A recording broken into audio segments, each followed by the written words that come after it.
Welcome to the General's Gentlemen. Hello, ladies and gentlemen. Welcome to Command & Conquer Rivals.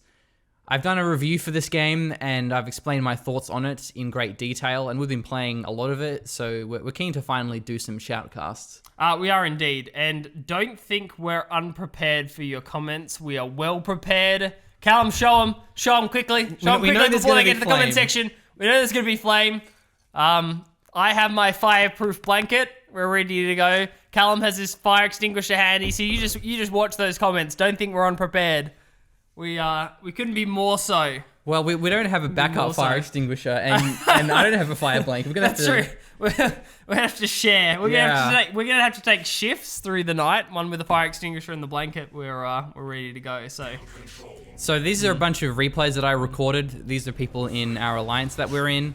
And so we'll just go ahead and jump into it. It's a pretty simple game. It's pretty intuitive as well, so we won't be explaining like everything, but both of our players here opening up with harvesters first. You can go infantry first if you want to prioritize map control over the harvester.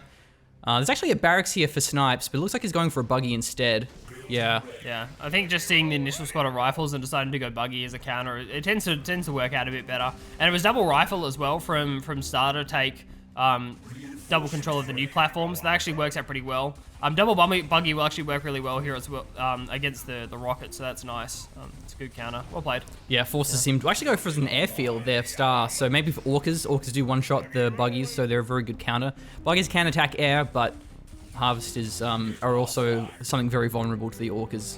Obviously, on defensive here, you can see the buggies get a few shots off first, which is good. So the Orcas will take some damage, but not overly much. Looks like good nuke. Platform control.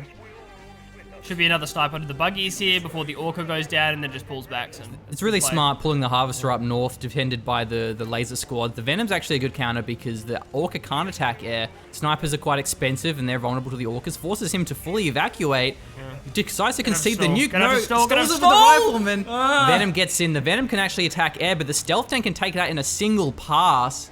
Venom's going to be taken out in the next volley here, but so does the Venom. So now it's even, but the rifleman looking for the stall. Good stuff from the Talon there. So another Talon actually going to be coming online. The Orca's stalling out the point along with the rifleman. There goes the Talon. Actually finds a really good angle, and the stealth tank is going to have to fly back into this one. Hopefully the Talon gets another shot if it does. So there's the Venom going down again, and the Orca finds the shot. Nice. Cool, so the Orca retargets onto the stealth tank, manages to take that one down, but the stealth tank's going to roll in again. So it's a second stealth tank.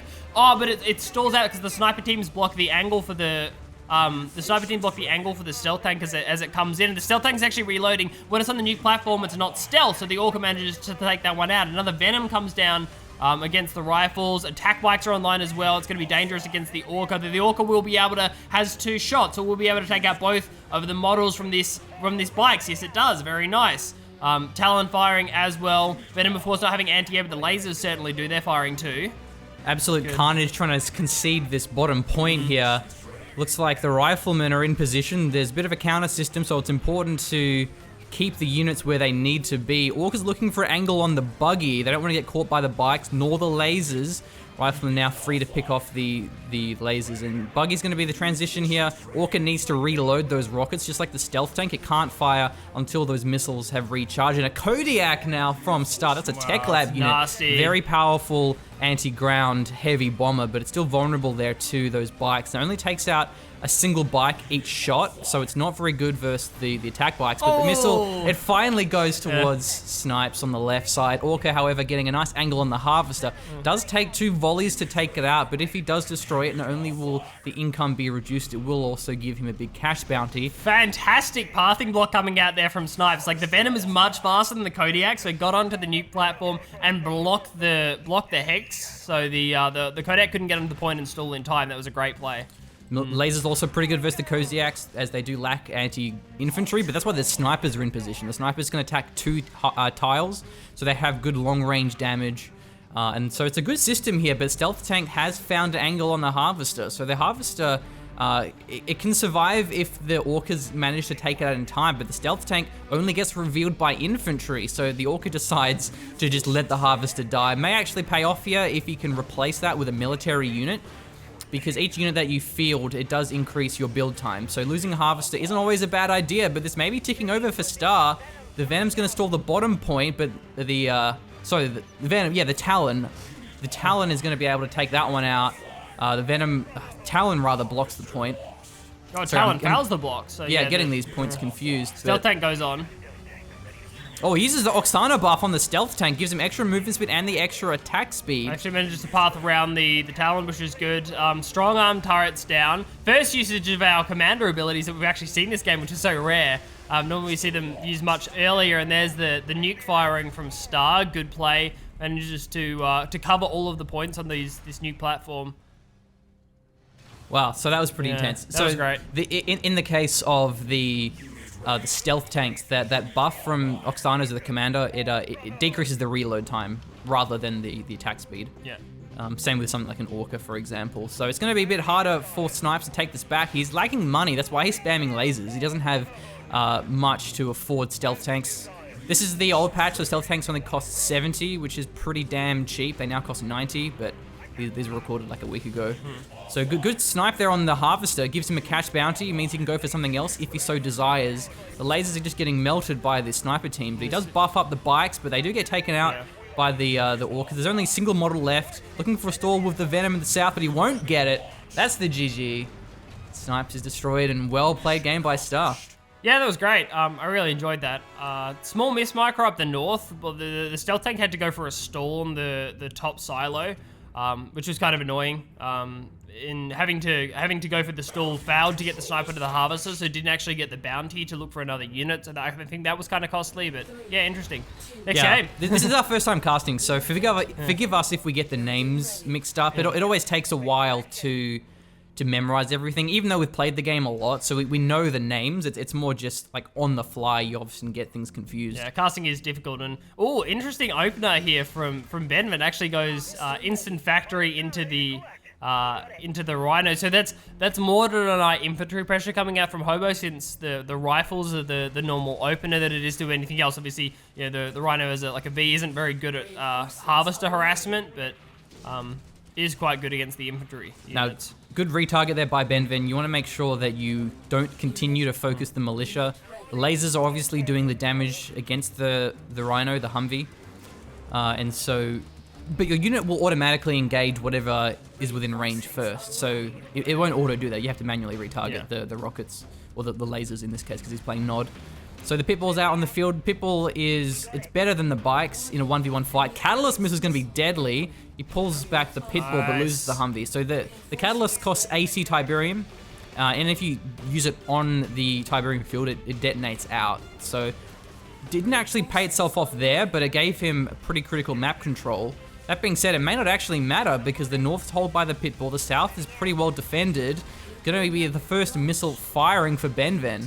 Nice, it's good. So, kind of resets the timing of the game. MLRS, I think I got that right, is now out. The artillery unit from Benven 2. Or you can just say MRS. MRS. I mean, MLRS may sound a little bit more eloquent. Really deadly versus the bikes. It takes them all out in a single volley, because it has those 4 attacks. So the MLRS is certainly a powerful unit. Oh, it doesn't actually refocus the bikes down, though, and the pathing block doesn't come through the Pitbull, so we could see the MLRS going down, but the second bike volley doesn't come through in time. So. Yeah, so pretty sure it's actually been nerfed since this video was done. It was a little bit overpowered on the health side, but the Catalyst is a great counter, however. It only costs you 80, and the MLRS costs, I think it's also 80, or maybe it's even 90. I think it's a bit more, yeah. So, I mean, Jade is a pretty good commander against the MLRS, even despite it being as powerful as it was.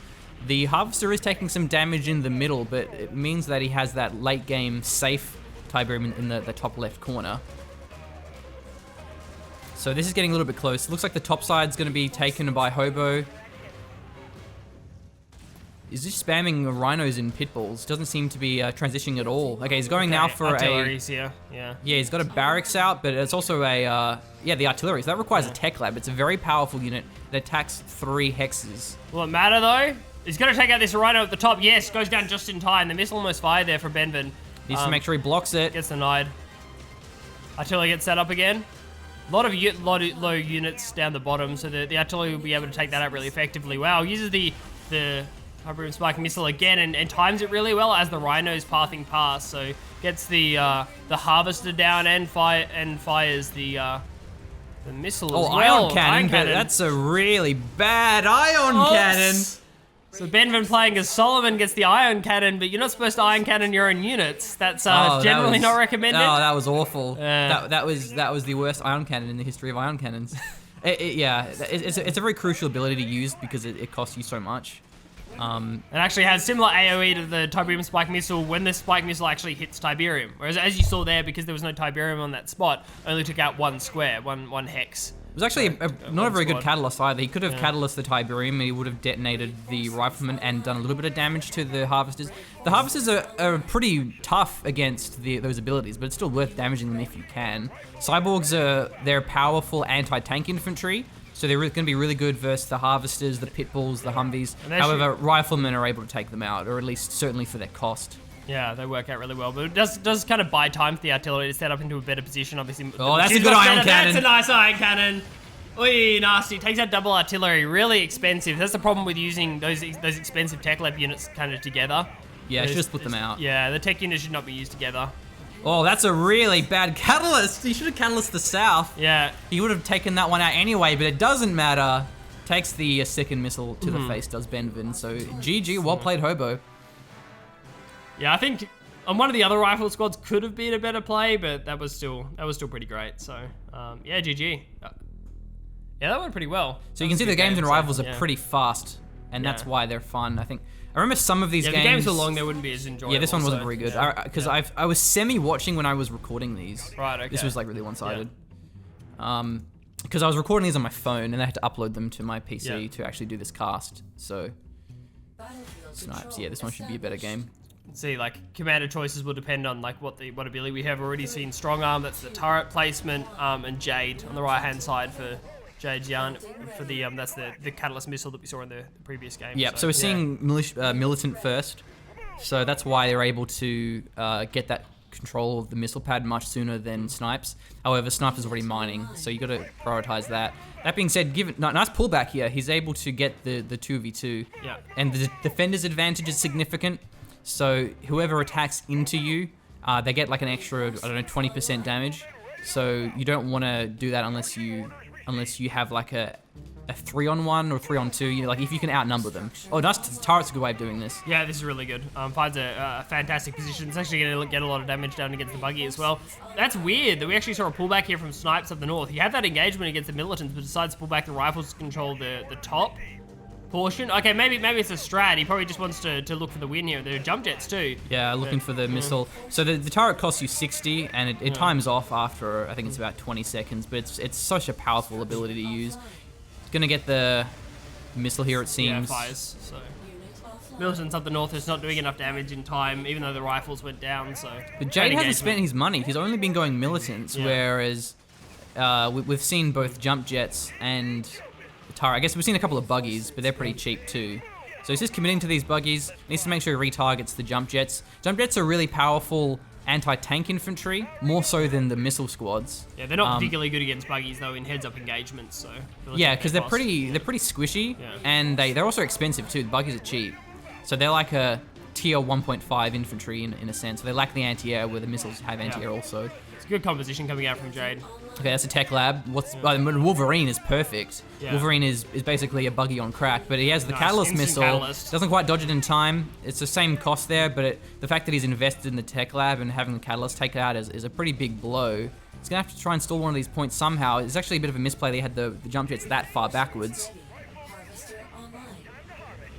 Uh-oh. Like he pulls into a better position. Doesn't actually stall. Okay. Well, it wouldn't matter anyway because unless he killed the militants at the top. Yeah. Wow. I think that's probably a smarter play because Snipes would have been able to stall the bottom nuke pad, but like the bottom silo pad, but it would have been at the cost of the jump jets, and they're really expensive. Oh my god, so he's gonna lose the next Wolverine. Yeah. So I think this patch was also before they increased the delay on Catalyst. Yeah. The 3 to 3.5. It is a little bit OP though. It's so with slow units like the Wolverine, like Zone Troopers, it's pretty hard to dodge. It's less that it's OP. It's just there's not much counterplay. Like which the increased timer added. So well, he's in a good spot now, and the Catalyst is on cooldown. Oh, it moves the Wolverine out. I don't know if that's a good idea. Should have stayed where he was. Well, it loses the missile pad anyway at the south, so yeah, it's GG. Down it goes. Stuff from Jade. Yeah, lost both of the Lost both of the top silos, so I suppose it doesn't really matter in the end, but yeah, GG. He also over-invested a bit in the jump jets. They didn't actually do much. I think he had 3 squads of jump jets. Yeah, well, I mean, maybe a third. I definitely remember 2, and they didn't actually use them to harass harvesters, which is generally what you see the jump jets being used for, so... Yeah. Okay, that TTK, it's Jade versus JadeXyan, and this time as strong arm, so... These games are so fast, we don't even have time to intro the players. Yeah. But once again, we see the difference between Rifleman first, and it's actually sending the Harvester to the top left. So by default, the Harvester goes to the middle because it's closer, but I typically always put my Harvester to the corner because it's safer. So I like this map in the sense that you actually have multiple patches you can mine from, and there is a significant difference in terms of how aggressive do I want to be as opposed to how safe. Well, Sniper Team's actually a really good play here. So the Sniper Team, it needs to stay out of range of the Militants. You don't want to be there. You want to outrange them effectively. I mean, because they cost you 50, so the Militants are only 10. That being said, the Harvester's getting pressured. Going for the Sniper that early means he lost a bit of momentum here. The buggies and the bikes. Yeah. It should be okay. I don't think that the second bike volley doesn't quite finish the Harvester off, but this one probably will if he doesn't block with the rifles, which doesn't happen. So the Harvester actually goes down, so that's plus 100. Really good trade for that TK, and now another Harvester has to come up. So. Oh, well, it only takes out a Rifleman squad, so that wasn't a very good catalyst. Yeah, we actually saw the missiles down the bottom dodging for Jade, managed to move those out of range, which is smart. I think the goal was to capture the top silo and actually secure the first launch, but... Okay, we have airfield, we've got a Talon and an Orca. There are bikes on the field, so maybe a little bit hard to use these Talons in particular. Currently, the missiles are stalled. No one owns either of them. Orca cleared out the top, but the bikes cleared out the south. Harvester can also stall this point. Might be worth doing that. Yeah, it could do that. That would be a nice play. Get the Harvester on! Oh, the Talon lives just long enough through the bike volley to fire the missile. Good stuff from Jade. So the Harvester blocked his pathing. Okay, that's a Basilisk. That is a very strong air unit. Can attack 2 tiles. Catalyst took out, I think it was a Talon there. Yeah, it was the Talon, which is nice. They have anti-air, so...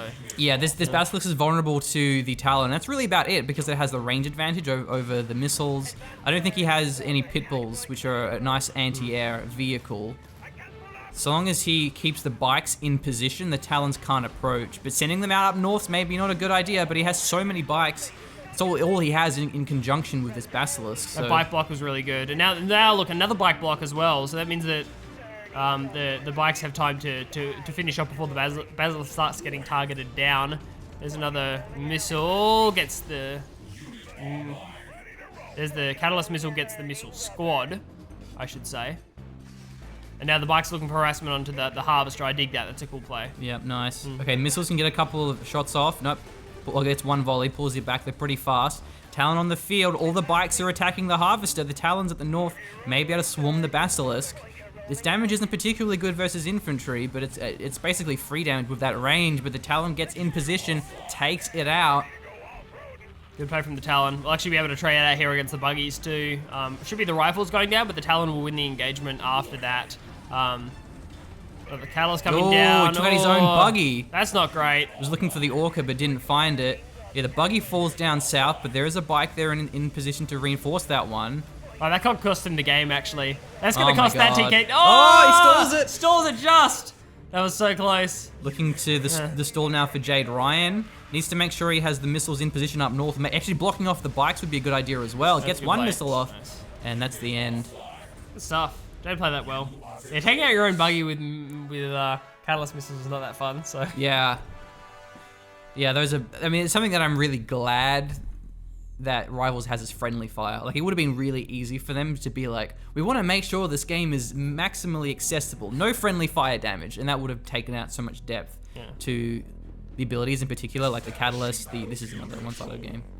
Is it really? Yeah. I was like semi-watching these when I was recording. So, yeah. I was just kind of flicking through them, but I didn't watch them in detail, so I didn't quite get as much. Yeah. Well, at least you know what you're talking about, so that's good. So yeah. Which ones are good and which ones are bad. We actually get to cast good games, so 1v1 me rivals, bro. Alright, cool. Jade again. That's cool. Good old Jazza. Jazza, mate. Oh, how you going, Jazza? Oh, not bad. Now, this map's kind of funky. Well, at the south, you've got all of those points are so close together. And the Catalyst is so OP on this map. I've certainly let them be known how strong Catalyst is, because if you Catalyst those southern Tiberium fields, you hit everything around it. So there isn't many safe hexes inside of those capping circles. Can you imagine if both those rocks were Tiberium as well? So Yeah. be a fun time. That would be maximum balance.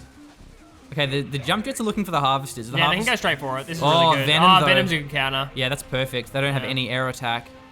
That being said, he will get a couple of volleys off against this harvester. Not going to matter too much, though.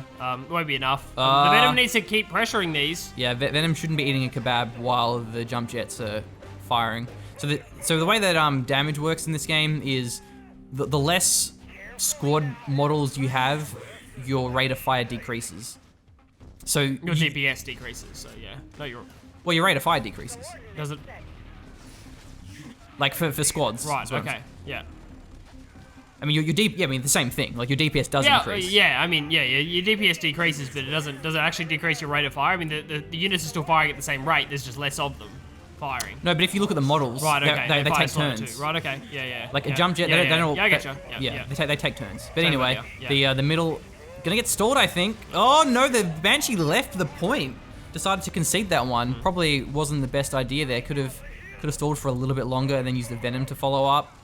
Either way, Hobo's gone for a Orca now. What an aggressive composition. He was jump jets into Orcas, but the Banshee has good anti-air, so it can take out the Orcas. It can take out the Talons if it's in position first. But Banshees don't get one shot by Orcas either, so that'll be nice. But they can if they take a lot of damage. So yeah, a lot of the Banshee versus Talon engagement comes down to the defender's advantage. The Banshee being a little bit stronger, however, but also costs a lot more. Yeah.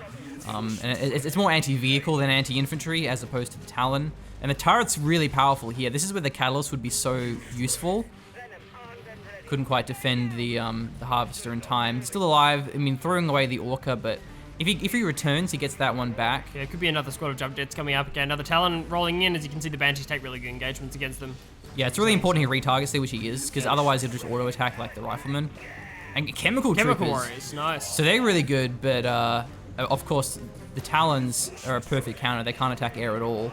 So the Chemical Troopers, they leave a chemical cloud that does damage to whatever traverses on it. The jump jets, missiles, this is perfect for the Chemical Troopers. Yeah, this is good. I get why the jump jets came up. They were gonna finish off the Harvester, but there was already a strong arm turret there, so it was kind of unnecessary to go jump jets, and that was a bit of a waste. It might actually cost a missile fire here. Aggressive Chemical Troopers, Hobo. but actually may backfire here. 2 Talons against 1 in the middle. The clouds on the jump jets, and they're going to be finished off. Oh my god, there's so many Banshees right now. He needs to send more of those Banshees forwards, but no, it doesn't matter. Gets a missile back. So one of the reasons why air units are really good is because you can fly over enemy units to go into an empty capping circle. So it means you can't really block a capping circle unless you have like 3 units on all 3 tiles. So Venom's a little bit hard to use here because they don't have any anti-air attack. We haven't seen a Catalyst yet, have we? Not yet. Hasn't been an important target yet, I suppose. Yeah, it's mainly... He's kind of saving it, so it's just, yeah, because like this composition is quite expensive. Like, Banshees aren't cheap, so probably hasn't had the spare Tiberium to actually go for one. Like, it's a single harvester game, so... Yeah, not only Banshee's pretty expensive, it's also the fact that it's mainly just been versing Riflemen, Missiles, and Talons, all of which are quite cheap. So even if you kill 2 squads, it's actually not paying off the cost of it. Inferno, a really strong bomber, needs to be careful once again of the Talons, but he can attack 2 tiles in a row and leave damage over time. It has been scouted though, so the Talons see this one. Man, the Pitbull's going to be able to fire. Going to take a shot, yeah, takes a shot at the Pitbull and takes out the strong arm turret at the same time. That was not well played by Hobo. I don't know why the strong arm turret went down there. Yeah, that was a bit of a misplay. Yeah. Talons though is going to be taken out by the Banshee and the missile in conjunction. Yeah, it's going to cost them the fire. That was not a good play. Wow. GG. Stuff from Jade. So yeah, that was it turned into a really nice shot. Good. Cool. Oh, that's it. Okay, so yeah. Well, that was Ooh, that was intense. More, or we got that? That's it. That's all of them. That's I mean, there's games of me where I was playing. Right. Okay. Yeah, I mean, I have more which I didn't actually upload in time. Yeah. We can go through some of my games if you want. Yeah, sure. Why not? All right, that was. I think that was the one that we. Yeah, that was one that we just did. I don't know which one of these is better. We'll just do this one. It's a bit shorter. So yeah, I'm just playing a few games. I'm playing GDI here. Not to toot your own horn, but you have oh, nice, good. So what you saw there, like, Machine actually went rifles, and now you actually get to see the vision, which is cool. So Machine went rifles, and that scouted. This is Bike Cheese by Bert. The idea of those bikes is to snipe down a harvester, but the Machine didn't go harvester because he scouted the bikes, which is like a good play. It's how you want to counter it. So yeah, so normally you go harvester as your second, if not first unit, but if you go harvester first and your opponent goes bikes first, they can catch you off guard and you can just kind of lose. So that's why one of the reasons why I like going rifleman first is scouting out what my opponent goes for. And then if I see that he has bikes, I go, okay, no, I'm going for missiles defensively. So I don't want to attack into the bike or the buggies, or rather just the buggies. But now you're just moving down south to defend the harvester, which is cool. So yeah, but I mean that actually backfired for him because the War Factory bikes and buggies are all a lot more expensive. So he delayed his harvester by a lot. Like he's probably only got his harvester now. Yeah. Which is why the buggy isn't doing anything. So the fact that I deflected that the bike opener was a really good start, and now I get the missile from that. Oh, nice, good, fantastic. And he's got more buggies. I mean, but it's the the buggy missile interaction is more about just who has the defender's advantage because they're pretty similar in terms of like their actual damage versus each other. Yeah, because buggies counter infantry, but obviously rockets counter vehicles, so it's a counter versus counter system. So Pitbull, however, being perfect versus the buggies, and then also pretty good versus the bikes. See Pitbull's fire on the move. Yeah. So not many units do that. Scorpions also can. Scorpions are a bit tougher than the Pitbulls, but I already have missiles, so I'm not too worried. I just want to try and avoid the Scorpion as long as I can and do as much damage to the buggies as I can. I also have Iron Cannon ready to go because I've just been spamming missiles, and they're pretty cheap. Yeah, and since you're one missile off actually closing the game out, that puts you in a really good position as well. So okay, Orca's nice as well. That'll give them a chance to deal with the Scorpions, or just one-shot buggies as well. So that'll make it harder for the. Yeah, Ion Cannon, the Scorpion. It actually survived that one though because it only hit the secondary blast radius, but the Orca was able to take out both. Yeah, looks for a stall, doesn't quite find it, and not in time. Good stuff. Missile fires onto Bert. Cool, good game. Do the other one? Well, there's like several games here. Oh, there is? Okay, right, this is a series. That's good. Yeah. What are you ranked at the moment? So you were ranked I'm like ranked 20, I think. 20? I haven't checked it in a while. I could check right now, actually. Yeah. And this is probably an old game. But, yeah, I mean, the thing that I want to get across with Rivals is it's really fast. Yeah. Like, some people have been saying that, it's, not much happens, it's really slow. But as you can see, within like 3 or 4 seconds, you're in the action there. And that's, I think, what makes it really fun. So, this is a different opponent now. He's playing GDI. He's playing with Dr. Liang, who, not Dr. Thrax, who has like a healing drone. And heal his units. It's not very good versus with infantry, but it's really good with vehicles in particular, particularly high tier units. Yeah. So he wants to go on Harvester first, which is why I have the Rifleman edge. Nice reposition there as well. Finds a better engagement against the rifles, so. He goes for a third Rifleman. Normally, if you kind of lose the first 2 Rifleman engages, you kind of go for a Humvee, but he's just spamming that Rifleman, which will probably work in my favor. You gotta be a little bit careful here with the positioning of your Rifleman because of the Tiberium field. If you pass through that, you take a bit of damage. Now you go Rhino, that's cool. Oh, MLRS. Okay, MLRS, that's smart. Okay, that's cool. So trying to force you to go Rhinos first. Yeah, and this wait, but he's moving. Yeah, I don't know why he moved it there. I don't know why he moved it. Right, yeah, so the MLRS is going to take unnecessary damage. Like, it one-shots the Pitbull, but it could have done that much earlier, so it takes really unnecessary damage there. And I think in this patch, they're like super tough. tough. Plus Predators is going to be hard to deal with. Like, MLRS into Predators is nasty. Plus, this is a really good map for MLRS because it can fire over the pond. Like, it can fire from holding one of the nuke silo positions, so. I don't know why he doesn't actually have it there. He should have the Predator and the MLRS switch positions. That would be a better play. Yeah, it's a bit of a weird spot there. Yeah. Well, I got the Orcas. The Orca can take out both the Predators and the MLRS. So a bit of a mistake that I left the Orca there as long as I did. It's going to die now. No! Oh, man. I regret casting my own games now because I'm making some mistakes. At least I can take out the MLRS with that Orca. I don't know if he has Pitbulls or not. Wow, you went for the... Well, it wouldn't have mattered for this yeah, point. I guess I should get the stall. Yeah. Well, because now he's going to have 2 wounded units. Yeah. Well, now I'm going back into... Now you're going to kill them. So, yeah, going back into Rifleman because he's gone for a lot of missiles. So I guess that the fact that I have the Orcas and the Ion Cannon means I actually have some pretty good counters to the MLRS, Well, Wolverine though. Oh, Wolverine's good against your whole composition, so yeah. Yeah, Orcas can take it out, but I think I might actually. I'll get both. One missile. shot. You got one missile I use off, the so Iron yeah. Cannon. We'll damage the Harvester as well. And finish the Wolverine off. That's cool. Good. Okay, I guess to see second Wolverine as well with the Rifleman Scout, so that's nice. And that Predator's one shot off dead from the Orca as well. But counter finish that off whenever. Oh, good pathing block. It means, yeah, that was really good. So the Orca took a lot of unnecessary damage there because it couldn't fire from where the Predator block was. Predator Hex was, so that's cool. Man, it's like mass Wolverine. You have a good composition to deal with Wolverines because you don't have Predators, so yeah. Well, I mean, yeah, people's and Orcas is actually all you need, really. Yeah, I guess they're fine. You just have to be smart with the low health Orcas because you can't get two barrages off unless he plays here. But good retarget. Nice. Yeah. That was a good play. Like there's the danger because the Wolverines can just retarget across the Hex. So yeah, I guess Pitbulls are better against Wolverines than I thought. So that's actually not a bad trade. Yeah, so. because they're anti-infantry and they're pretty expensive too, but getting a little bit close. I might actually not get the stall in time. Oh! You second guessed yourself. Man, because you could have stalled into Iron Cannon. That's unfortunate. Yeah, so, well, he's going for my Harvester now. I mean, if the Orcas are, I should actually retarget the Wolverine. Okay. He's got the Liang, and I think Iron Cannon's probably better in this situation, but or maybe not Iron Cannon there. Like Liang. Oh, okay, yeah, I was gonna say. Yeah. That's pretty good. Iron Cannon kind of counters Liang as well because Liang wants to position units like two Wolverines and then throw down the Liang healing drone, but your Iron Cannon hard counters that because it kills the drone and the Wolverines. Like right there, if it was anything else, probably would have gone Liang onto those Wolverines and actually healed them through the damage from the Pitbulls. So. Oh my god, my Harvester's pretty exposed though. Yeah. I guess so is his. I may want to pull my Harvester back up north to mine off that safer patch, but I think that's going to be the GG anyway. Yeah, I think with the stall that should be enough. Nice! That was actually a good game. Cool. See, the thing is with the Rivals is because the games go for so short, you just play hundreds of games, so you kind of forget about each game. It's not like if you play a half an hour RTS, you kind of remember each game. Yeah. But we can wrap up the video here. That was I think, a good way to end it. Cool. Yeah, it's good. Yeah, you can kind of talk about games for like the day. Like we'll discuss games we had that day or like that night, and then we'll kind of forget about it from there. Because you do play so many games and they're all different. So it's hard to keep track.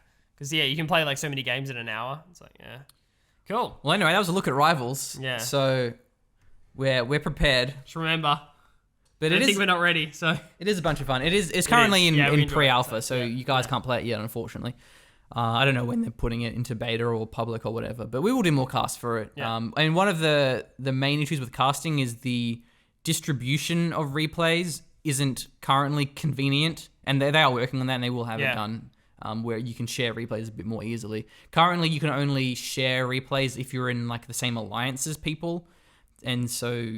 Yeah, and there's no like friends list and stuff, but it's in pre-alpha and we have replays, which is better than most PC RTS. So yeah, that's fine. They don't have replays on launch. So we just find a good alliance. We're in a particularly good one. We're in the rank 1 alliance. We're in the rank 1 alliance at the moment, so which is cool. So there are a lot of good replays in there. There are a lot of good players in there, so you get to see good games, which is nice. So yeah, I'm glad we got into that while we could. Yeah. Actually got access to good replays. So yeah, by all means, yeah. When that's available, we'll let you know, and you can check it out if you'd like to do that. But we'll keep you informed. Might do some more casts and stuff. See how we go. So yeah, and if you do the channel, make sure you subscribe to us because we do casting for a bunch of different RTS games, Command and Conquer in particular, and we will be doing content for Rivals.